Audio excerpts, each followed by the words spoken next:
Chaque chose, chaque événement est une conséquence d'une cause antérieure. Et chacune de ces causes antérieures est une conséquence d'une cause encore plus lointaine. Et là où ça devient intéressant, c'est que chaque création, chaque invention, chaque découverte de l'homme n'est autre que la conséquence d'une ou plusieurs causes antérieures. Cause, conséquence.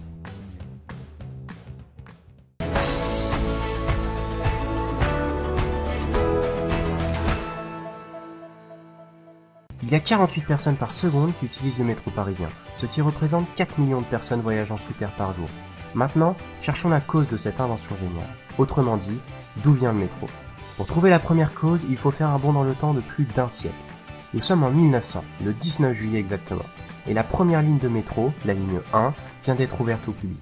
Elle relie la porte de Vincennes à la porte de Maillot. C'est une avancée technologique majeure dans le monde du transport. Mais l'année 1900 est aussi marquée par l'organisation d'un grand événement sportif, les Jeux Olympiques d'été.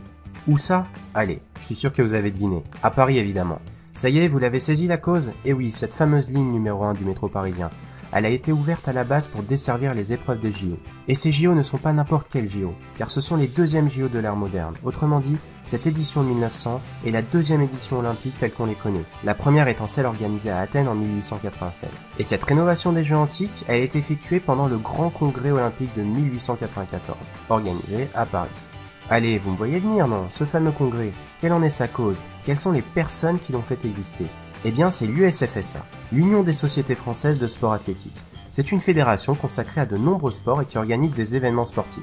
Elle a été créée en 1887 par les dirigeants de deux clubs de rugby parisiens, le Racing Club et le Stade Français. Encore mieux, chacun de ces deux clubs ont été créés par une poignée d'étudiants des lycées Condorcet et Saint-Louis, en 1882 et 1883. Au final, si tu peux aller au boulot en métro le matin et rentrer chez toi le soir, c'est grâce à Pierre, Paul ou encore Jacques, étudiants des années 1880, qui avaient soif de sport.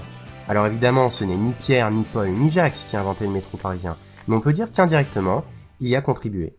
C'en est fini pour ce tout premier cocon.